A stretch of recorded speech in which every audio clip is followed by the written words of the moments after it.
কই রে বাবা, কিছু খাবার মুখে দিয়ে যা। এইভাবে খালি পেটে ঘর থেকে বের হতে নেই। আমার কথা শোন, না খেয়ে এইভাবে যাস না। দেখো মা, অত সময় নেই। তোমাকে তো বলেছি সকালবেলায় আমার জন্য কিছু করবে না। আমি ওই জল খেয়ে কাজ করে নেব, আমার কোনো অসুবিধা হয় না। না রে বাবা, তুই আমার ছেলে, তুই এভাবে না খেয়ে ঘর থেকে বের হয়ে যাবি, সেটা আমি কোনোদিনও দেখতে পারবো না। আমি নিজের ছেলে তো নই?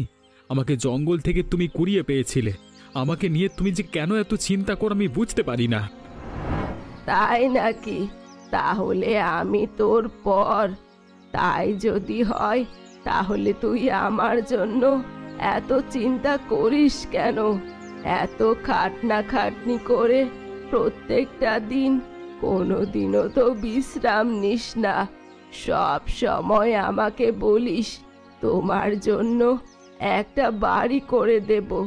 কেন? সেটা আমার ইচ্ছে। আমি তোমাকে মা বলে যখন ডেকেছি তখন তোমার প্রতি আমার একটা দায়িত্ব আছে। আর তোমাকে এই বয়সে গিয়ে আমি ফেলে দেব নাকি? আমি ওরকম ছেলে নই। ওই জন্যই তো বলেছি, যেটা করেছিস সেটা খেয়ে যা, না হলে আমি কষ্ট পাবো। আচ্ছা বাবা, আচ্ছা দাও, তাড়াতাড়ি খেতে দাও আমাকে। আমি খেয়ে তারপর কাজে যাই। আজকে অনেক কাঠ কাটতে হবে। এত মাথায় চিন্তা নিস না, আমি বারবার বলছি। আর এরপর দেখে শুনে একটা বউ ঘরে নিয়ে আয়। আমি আর কতদিনই বা বাঁচবো? তোর বউ দেখে না হয় তারপরে মরলেই বাঁচি। ঠিক আছে ঠিক আছে, তুমি এখন কাজের সময় আমাকে বিরক্ত করো না তো। তাড়াতাড়ি খেতে দাও, খেয়ে দে কাজে যাই। ব্যাস, এই জায়গার গাছগুলোকে আজকে বেশি করে কাটতে হবে। তারপর বাজারে বিক্রি করলে হাতে বেশ অনেকটা টাকা চলে আসবে। তারপর ধীরে ধীরে টাকা জমিয়ে মায়ের জন্য একটা বাড়ি করে দেব। যাই, কাটতে শুরু করি। জল, একটু জল দিয়ে কেউ সাহায্য করো বাবা, আমাকে একটু সাহায্য করো, জল আনো। কি ব্যাপার? জঙ্গলের এই দিকটায় কোনো বৃদ্ধের গলা বলে মনে হচ্ছে। যাই তো, শব্দটা যেদিক থেকে আসছে সেদিকে একবার গিয়ে দেখি কেউ কোনো বিপদে পড়েছে কিনা।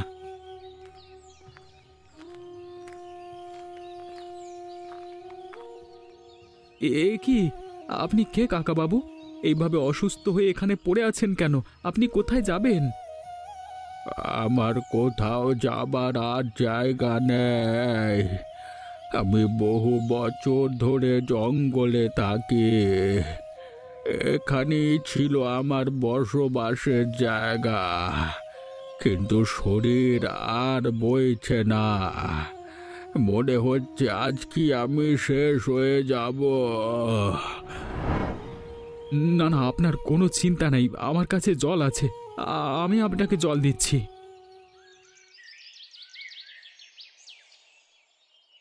ধন্যবাদ বাবা, তুমি সত্যি মানুষের উপকার করো।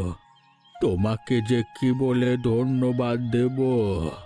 কিন্তু বাবা, যতই হোক আমি মনে হচ্ছে আর বাঁচব না। তাই তোমাকে কিছু কথা বলে যাই, তুমি মন দিয়ে শোনো। হ্যাঁ বলুন, আমি আছি আপনার কাছে। আপনি নিজেকে একটু ঠিক রাখবার চেষ্টা করুন। শোনো বাবা, বহু বছর আগে আমি বাড়ি ছেড়ে এই জঙ্গলে চলে আসি। আমার ছেলেরা আমাকে খেতে দিত না বলে এখানে এসে এই জঙ্গলের মধ্যে আমি এক জাদুর গাছের সন্ধান পাই।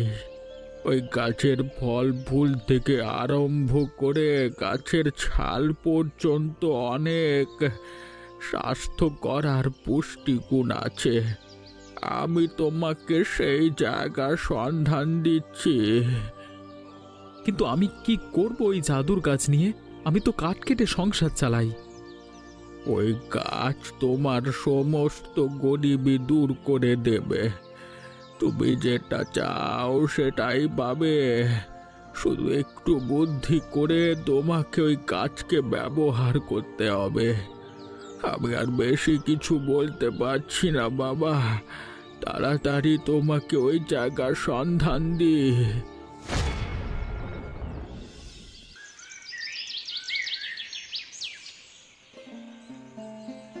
কি ব্যাপার রে বাবা মনোজ, তোকে আমি সেই তখন থেকে দেখছি তুই অনেক মন মরা হয়ে বসে আছিস। এত দুঃখ কিসের তোর? কি হয়েছে কি? দুঃখ না মা, আসলে আজকে আমি জঙ্গলে যখন গিয়েছিলাম কাজ করতে, তখন আমার সামনে একজন বৃদ্ধ মানুষ মারা গেল। আমি কোনো কিছু করে তাকে বাঁচাতে পারলাম না। তাই নাকি? আমাকে এসে বলিসনি কেন? আমার কিছুই বলতে ইচ্ছে করছিল না, প্রচণ্ড ব্যথা হচ্ছিল মনে। আসলে এরকম চোখের সামনে মৃত্যু হলো তো তাই। আর জানো মা, উনি মারা যাওয়ার আগে আমাকে অনেক কিছু গোপন কথা বলে গেছেন। এখন আমি সেটা নিয়ে চিন্তা করছিলাম। গোপন কথা? কি গোপন কথা রে? আমাকে বল। ওনাকে ওনার নিজের ছেলে খেতে না দিয়ে ঘর থেকে বের করে দেয় এক সময়। সেই কারণে উনি অনেক বছর আগে থেকে ওই জঙ্গলের গভীরে থাকতেন। সেখানে নাকি একটা জাদুর গাছ আছে, যে গাছের অনেক গুণ। আমাকে আমাকে সেই গাছের ঠিকানা বলে দিয়ে গেছেন। তাই নাকি? তাহলে তো ভালো কথা। উনি ভালো মানুষ ছিলেন বলতে হবে। তুই শেষ মুহূর্তে ওনার উপকার করার জন্য এগিয়ে গিয়েছিস, তাই জন্যই তোকে সমস্ত কিছু খুলে বলেছে। তা তুই কি সেই গাছ দেখেছিস? আসলে সেই গাছের একপাশেই ওনার মৃতদেহটা আমি মাটি চাপা দিয়েছিলাম। তাছাড়া আর কোনো উপায় পাইনি। গাছটাকে নিজের চোখে দেখলাম, কিন্তু এখন আমি বুঝতে পারছি না ওনার কথাকে আমি কিভাবে মান্যতা দেব।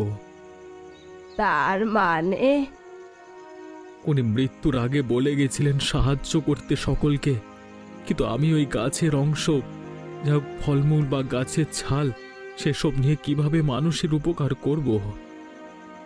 একটা কাজ কর, যদিও তোর একটু কষ্ট হতে পারে এতে, তুই এখন থেকে গাছ কাটার পরিমাণ কমিয়ে দে। এমনিতেও গাছ কাটা উচিত না। খুব কম সংখ্যক কাঠ এবং সাথে সেই জাদুর গাছের ফলমূল নিয়ে সেই বাজারে গিয়ে বা শহরের বাজারে গিয়ে সেগুলো বিক্রি কর। আশা করি সকল মানুষ উপকৃত হবে। কথাটা তুমি ঠিকই বলেছ। আমি কিছুই ঠিক করতে পারছিলাম না কি করব। ঠিক আছে, তোমার যেমন পরিকল্পনা আমি তেমনই চলবো। কি রে মনোজ, কি ব্যাপার? আজকে দেখছি বেশি বেশি কাঠ না নিয়ে অনেক ফলমূল নিয়ে বসেছিস। এই ফলগুলো দেখে নতুন গাছের কোনো ফল বলে মনে হচ্ছে। মানুষ খায় তো নাকি? হ্যাঁ, খাবে না কেন? তোমার খেতে ইচ্ছে গেলে তুমি নিয়ে যাও। এক একটা ফল 10 টাকা করে পিস। না না, আমার এসব খাওয়ার দরকার নেই ভাই। কোথায় আর কি জিনিস খেয়ে মরবো নাকি? তা বলি, কাঠুরিয়ার কাজ ছেড়ে এসব করা হচ্ছে কেন? নতুন ধান্দা খুলেছ নাকি? বেশি টাকা নেশা হয়ে গেছে? তোমার কি কিছু অসুবিধা আছে কি? আমি যদি এই জিনিসটা এখানে বিক্রি করি তাহলে তোমার কি আসে যায়? হ্যাঁ, তোর আবার মুখে দেখছি বড় বড় কথা হয়েছে। শোন, যেমন গরিব আছিস গরিব থাক। গরিব মানুষদেরকে ঠকিয়ে বেশি বড় লোক হওয়ার চেষ্টা করিস না, তাহলে কিন্তু আমরা ছেড়ে কথা বলবো না। কথাটা মনে রাখিস। তুমি ওটা মনে রেখো, আমি কোনো দিন কারোর ক্ষতি করিনি, আর কারোর থেকে টাকা মেরে নিয়ে খারাপ কাজ করানোর চেষ্টা করি না। এই কথাটা যেন মাথায় থাকে। আর বারবার আমাকে বিরক্ত করবার চেষ্টা করবে না, তাহলে কিন্তু ভালো হবে না বলে দিলাম। তুই কি আমাকে হুমকি দিচ্ছিস এই বাজারে সবার সামনে? তবে জেনে রাখিস, আমার সাথে পাঙ্গা নিয়ে আজ পর্যন্ত কেউ বেশি উপরে উঠতে পারিনি। তোর ব্যবস্থা একদম না একদম করব। তুমি কি করতে পারো আমি দেখে নেব। তোমার খাই না পড়ি আমি? হ্যাঁ, তুমি আমাকে এভাবে অপমান করবে? বাজার করতে এসেছো, বাজারঘাট হয়ে গেলে বাড়ি চলে যাও।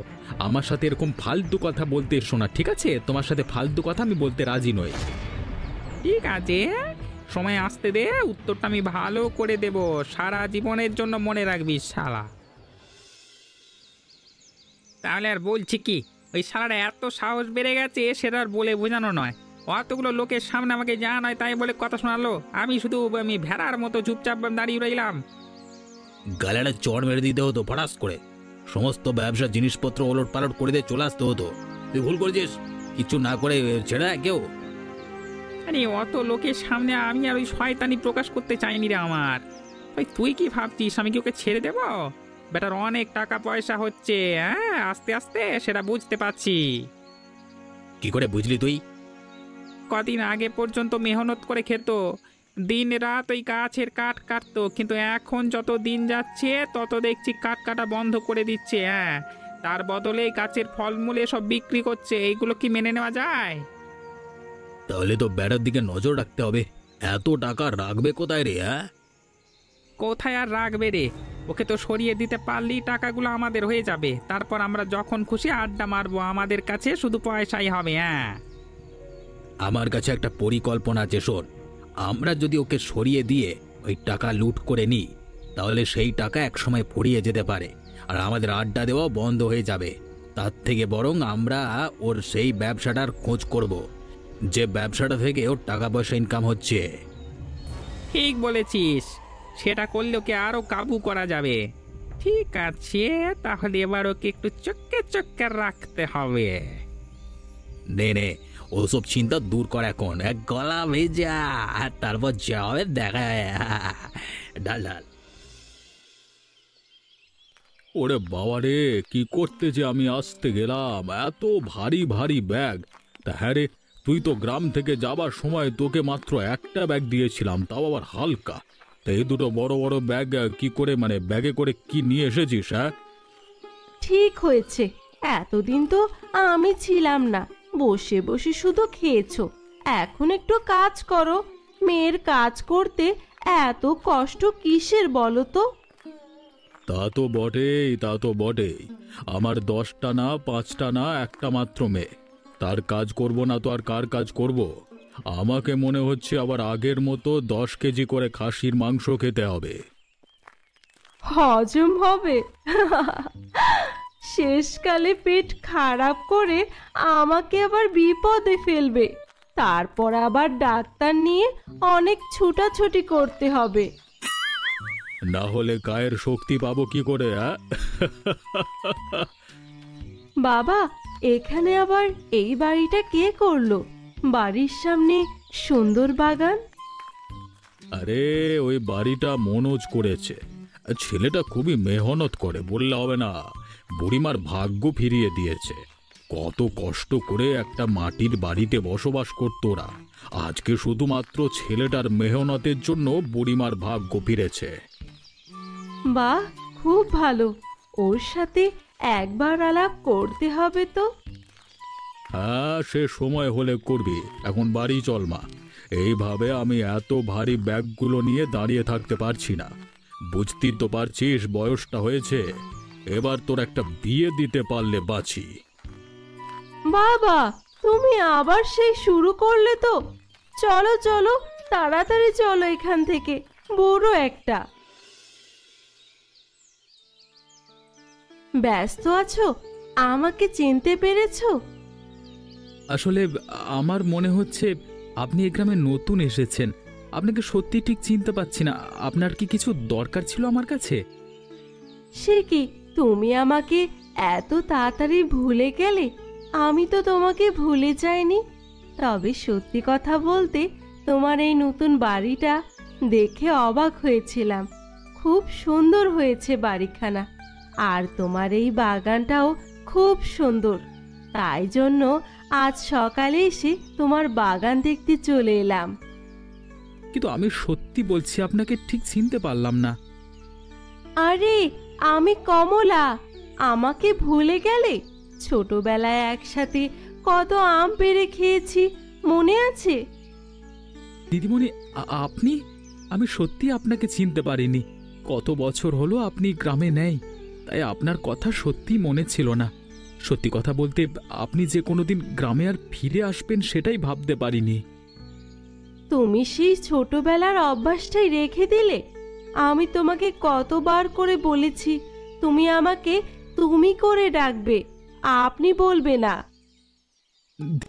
আসলে দিদিমণি, আপনারা বড় মানুষ, আপনাদের সঙ্গে আমাদের তুলনা হয় না, তাই মা আমাকে সবসময় আপনি বলে ডাকতে বলেছে আর কি। মানে তোমার বুড়িমার সাথে আমি ঝগড়া করব, দাঁড়াও। সব সময় আমাকে রানী করে রাখা। কই, বাড়ির ভিতরে নিয়ে যাবে না আমাকে? তুমি এত সুন্দর বাড়ি করেছো, আমাকে দেখাবে না? হ্যাঁ হ্যাঁ হ্যাঁ, অবশ্যই দেখাবো। চলুন চলুন, আমার সাথে ভেতরে চলুন। যা, আমি আর তোমার বাড়িতে যাবই না। আমি কিছুক্ষণ বাগানে দাঁড়িয়ে থাকবো। এই এত সুন্দর ফুলগুলোর সাথে আমি গল্প করব ওদের সঙ্গে। আমার তো আর কোনো গল্প করার সঙ্গী নেই। সব সময় আমাকে আপনি আপনি করছে, যেন আমার প্রজা।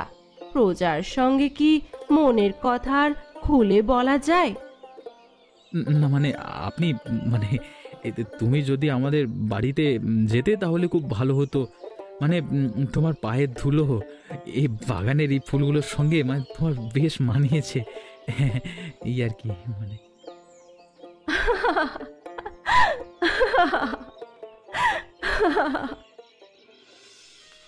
আজকে মনটা আরো ফুরফুরে লাগছে, কেন যে এত আনন্দ হচ্ছে বুঝতে পারছি না আমার। না না, বেশি ভাবনা চিন্তা করলে আমার বাজারে বসতে দেরি হয়ে যাবে। যাই যাই, তাড়াতাড়ি কাজ সেরে নিই। কি চাঁদু, একাই কাজ করছো যে খুব? টাকা কামাচ্ছ একাই, তা আমাদের কাছে ভুলে গেল নাকি চাঁদু? বলবে না, হাতে এত টাকা এলে গরিব মানুষদের কথা কে মনে রাখে? তোমরা তোমরা এখানে কি করছো? হ্যাঁ, তোমার ধান্দা জায়গাটা দেখতে পাবে। এই এবার থেকে তো ধান্দা বন্ধ করতে হবে। অনেক বড় হয়ে গেছে, গ্রামের লোকে অনেক নাম করছে তোর। আমরা কি সে সময় দু চোখে দেখতে পাচ্ছি? নে বাবা, এবার আমাদের সবকিছু সত্যি সত্যি বলে দে তো। এই গাছের এমন কি গুণ আছে যে সব মানুষেরাই গাছের ফলমূল সবকিছু পছন্দ করে? আমাদের সত্যি কথা বলে দে, না হলে তোর অবস্থা আজকে খারাপ করে দেব। তোমরা কি আমাকে ভয় দেখাতে এসেছো? তাহলে শুনে রাখো, আমি তোমাদের ভয় পাই না। তোমাদের কথা আমি কোনো কাজ করব না, আর কোনো কথা তোমাদেরকে আমি বলবো না। তাহলে তো আমাদের আর কোনো উপায় নেই, তোকে তো গায়েব করতেই হবে। ব্যাস, আমাদের রাস্তা পরিষ্কার। এবার আমরা ওর মতো ব্যবসা করে অনেক বড় লোক হয়ে যাব, আর আমাদের রুখে দাঁড়াবার কেউ নেই।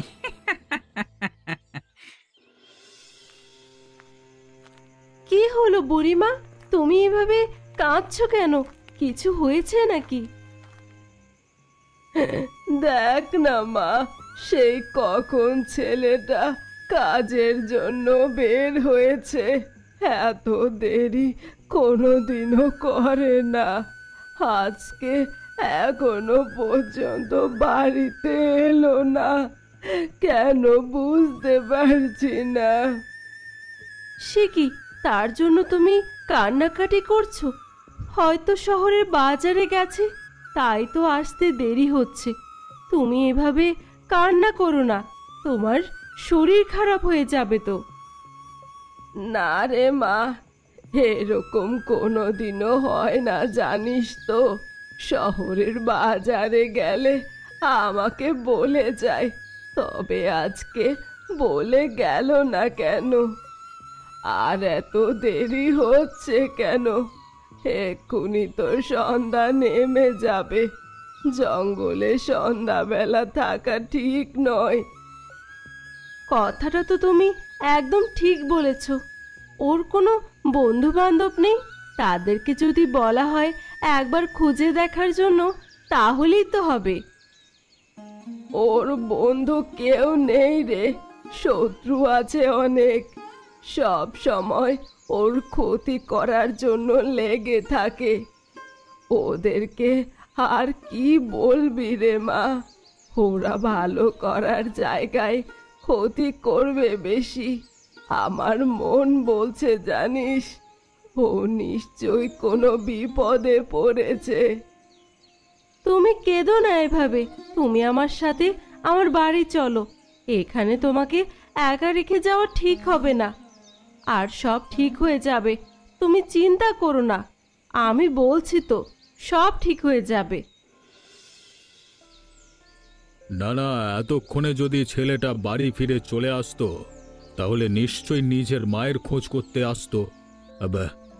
এখন আমারও মনে হচ্ছে ও কোনো বিপদে পড়েছে, কিন্তু কি যে হয়েছে কিছুই তো বুঝতে পারছি না। বাবু, আপনি দয়া করে কিছু করুন। ওই একটা ছেলে ছাড়া আমার আর কেউ নেই। আপনি যদি আমাকে সাহায্য না করেন তাহলে আমি মরেও শান্তি পাবো না বাবু। আমার ছেলেকে অনেক কষ্ট করে মানুষ করেছি, ছেলেটাকে আমি হারিয়ে ফেলতে চাই না। আপনি দুঃখ পাবেন না, আজকে রাতে তো আমি কিছু করতে পারবো না, আর বাবারও বয়স হয়েছে। আমি বরং কালকে সকালে একবার গিয়ে ওর কাজের জায়গায় খোঁজ নিয়ে দেখব। আমার মনে হচ্ছে ওখানেই কোনো বিপদ হয়েছে ওর। কিন্তু মা, তোকে কিভাবে আমি ছেড়ে দেব বলতো? তোকে আমি একা ছেড়ে আবার চিন্তা বেড়ে যাবে তো আমার।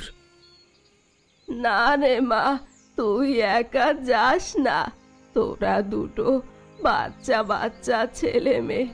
সত্যি আমার নিজেকে আজ বড়ই অসহায় মনে হচ্ছে। ছেলেটার এত শত্রু চারিদিকে হয়েছিল, কিন্তু আমি ছেলেটাকে সাবধানে রাখতে পারলাম না। আমার জন্য কত কি করেছে আমার ছেলেটা। আরে তোমরা চিন্তা করো না, আমার কিচ্ছু হবে না। আমি এতটা ভীতু নই।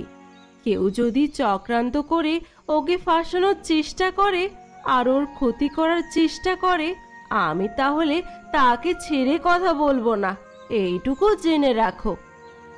ঠিক আছে, তোর উপর আমার বিশ্বাস আছে। তুই যখন বলছিস নিশ্চয়ই তুই ওকে নিয়ে আবার ফিরে আসতে পারবি, এটুকু আমার বিশ্বাস। এই বিশ্বাসটা তোমরা আমার উপর করো, আমি ঠিক সমস্যার সমাধান করে দিব। আমি থাকতে মনোজের কোনো ক্ষতি হতে পারবে না। আমি সবকিছু আবার আগের মতো স্বাভাবিক করে দেব। তুই আমার মনের কষ্ট বুঝেছিস। আজকে তুই যদি না থাকতিস তাহলে হয়তো আমি চারিদিকে অন্ধকার দেখতাম। তুই আছিস বলেই। ঠিক আছে, এখন এত কথা তোমাকে বলতে হবে না। তুমি এখন একটু বিশ্রাম নাও। সারাদিন অনেক ধকল গেছে তোমার উপর, অনেক দুশ্চিন্তা হয়েছে তোমার। এখন চুপ করে বিশ্রাম নাও। তুমি এখানে? অবশেষে তোমাকে খুঁজে পেলাম। সত্যি বাবা, আমি তাহলে ঠিকই আন্দাজ করেছিলাম এই বদমাশগুলো তোমাকে এখানে লুকিয়ে রেখেছে। কমলা, কমলা, তুমি এসেছো। আমার যে কি আনন্দ হচ্ছে। আমি ভেবেছিলাম এখান থেকে আর কোনো দিন বের হতে পারবো না, এখানেই হয়তো মরে যাব আমি। আরে না না, আমি থাকতে তোমার কিচ্ছু হবে না। আমি যতদিন তোমার সাথে আছি ততদিন তোমার কেউ কোনো ক্ষতি করতে পারবে না। কিন্তু তুমি কিভাবে বুঝলে আমি এখানে আছি? তুমি অনেক সাহসী বলতে হবে। আমি আজকে সকালেই উঠে সেই রাস্তা দিয়ে আসছিলাম, যেই রাস্তা দিয়ে তুমি প্রতিদিন সকালে কাজ করতে আসো, সেই জঙ্গলে। হঠাৎ করে দেখি বিক্রম এবং রাঘব দুজনে মিলে আসছে। ওদের অনেক কথা আমি শুনে ফেলেছি। ওদের পিছনেই আমি লুকিয়ে লুকিয়ে এসেছি। সত্যি তুমি না থাকলে আমি আজকে হয়তো মরে যেতাম। কেউ আমাকে এখান থেকে উদ্ধার করতো না। আমি থাকতে তোমার কোনো চিন্তা নেই, আর আমি তোমাকে উদ্ধার করব না এটা কোনো কথা? চলো এখন আমাদের ওই বদমাশ লোকগুলোকে জব্দ করতে হবে, না হলে হবে না। ওদের বড্ড বার বেড়ে গেছে, একবার ওদের শায়েস্তা না করলে হবে না। কিন্তু ওরা কি সত্যটা স্বীকার করবে সবার সামনে? আমার তো মনে হয় না। সত্যি স্বীকার না করলেও ওদের মুখ থেকে করাতে হবে, না হলে হবে না। ওরা সারা জীবন চক্রান্তই করবে, আর তুমি একজন ভালো মানুষ হয়ে এই চক্রান্তের শিকার হবে, সেটা তো হতে পারে না। ঠিক আছে, তুমি যদি পাশে থাকো তাহলে আমি সব কাজই করতে পারবো। শুধু তুমি আমাকে বুদ্ধিটা একটু দিয়ে দাও। এখন চলো এখান থেকে যাওয়া যাক। তোমার মা ঘরে তোমার জন্য অনেক চিন্তা করছে। তাড়াতাড়ি না গেলে হয়তো দুশ্চিন্তায় শরীর খারাপ করে ফেলবে। তার সাথে আবার আমার বাবাও আমার জন্য চিন্তা করছে। আসুন আসুন, নিয়ে যান নিয়ে যান, একদম পুষ্টিকর নতুন ধরনের আগের মতো সুস্বাদু ফল নিয়ে যান, যেগুলো খেলে আপনার স্বাস্থ্য একদম ভালো হয়ে যাবে। তাড়াতাড়ি আসুন তাড়াতাড়ি আসুন, বেশি দেরি করবেন না। রাঘব, সামনের দিকে তাকিয়ে দেখবে। আমি কি ঠিক দেখছি? মনে হচ্ছে মনোজ এসেছে, আজকে বাজারে বসেছে। এই দেখ না। তুই মনোজকে কোথায় পেলি? আরে মনোজকে তো আমরা আটকে রেখেছি গুহার মধ্যে, মনে হয় সে আর বেঁচে নেই। ওরে ওই দেখ না, সামনের দিকে তাকিয়ে রে গাধা। আমি কি মিথ্যে কথা বলছি? মনোজ। তাই তো রে বিক্রম, তুই এত মিথ্যা কথা বলিসনি তো। সত্যি তো ওটা মনোজের থোবরা। কিন্তু গুহার ভেতর থেকে ছাড়া পেলো কিভাবে? কেউ কে উদ্ধার করে আনলো? সেটা তো ওকে জিজ্ঞেস করলেই পাওয়া যাবে। এখানে দাঁড়িয়ে থাকা লাভ নেই, ওকে গিয়ে জিজ্ঞেস করি চল। আর ও এখানে এইভাবে ঘুরে বেড়ালে সেটা আমাদের পক্ষে অনেক ক্ষতি। যদি কোনো মতে মুখ ফসকে আমাদের কথা বলে দেয় তাহলে তো বিপদ। আরে এসো এসো, তোমাদের কথাই ভাবছিলাম। তা তোমরা কখন এসে আমার দেখা দেবে? তা আমার ক্ষতি করে তোমরা সবাই আনন্দে আছো তো? তুই এখানে বেরিয়ে এলি কিভাবে রে? হ্যাঁ, তোর পক্ষে তো একা বেরিয়ে আসা সম্ভব নয়। কে তোকে সাহায্য করে? সত্যি কথা বল, না জুতো পেটা করবো বল। সত্যি কথা না বলে না রক্ষা রাখবো না বলে দিলাম। একবার মৃত্যুর মুখ থেকে ফিরে এসেছি, তোমরা কি ভাবছো আমাকে আবার বিপদে ফেলতে পারবে নাকি? একবার চেষ্টা করি দেখো, আর একবার সুযোগ দিলাম তোমাদের। যাও। এই সুযোগটাকে আমরা হাতছাড়া করবো না। তুই আর বেশি দিন দিনের আলো দেখতে পারবি না।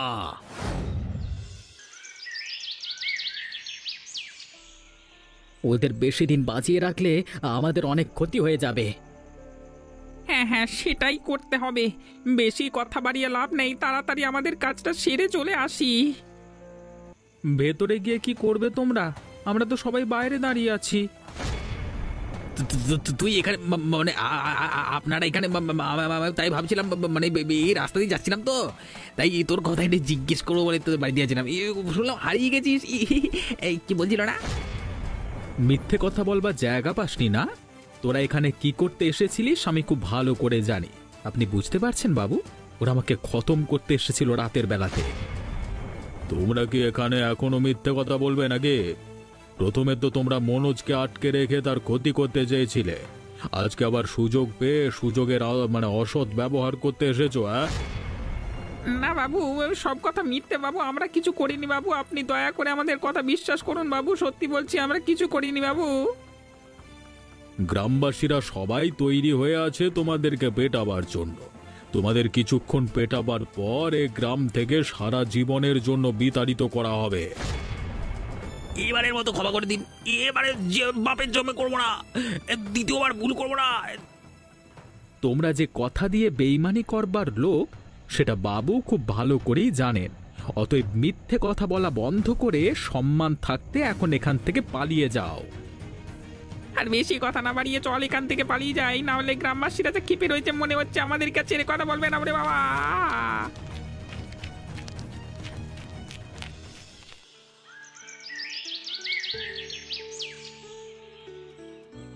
আহা, খুব সুন্দর হয়েছে রান্নাটা। সত্যি বুড়িমা, তোমার হাতের রান্না সে আগের মতোই রয়ে গেল।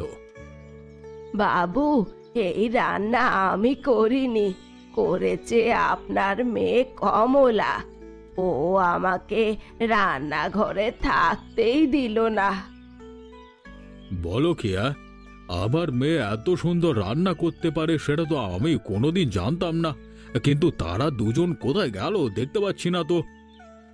জানি না, এখানেই তো ছিল, কোথায় যে যায় দুজনে কি জানি। আমার আপনার কাছে একটা অনুরোধ ছিল, দয়া করে অনুরোধটা রাখবেন কি? মানে আসলে আমি চাইছিলাম আমার মেয়ের বিয়ে আপনার ছেলের সাথে দিতে। আসলে কি জানেন তো, সেবারে ওই বৃদ্ধ মানুষটা মারা যাওয়ার সময় যদি আমার ছেলেটাকে সাহায্য না করে যেত, তাহলে কোনোদিনও আমরা সুখের মুখ দেখতে পারতাম না। আর তারপর আপনার মেয়ে যদি আমার ছেলেটাকে বিপদের হাত থেকে উদ্ধার না করতো, তাহলে যে কি যে হতো। সবই ওপরওয়ালার ইচ্ছে।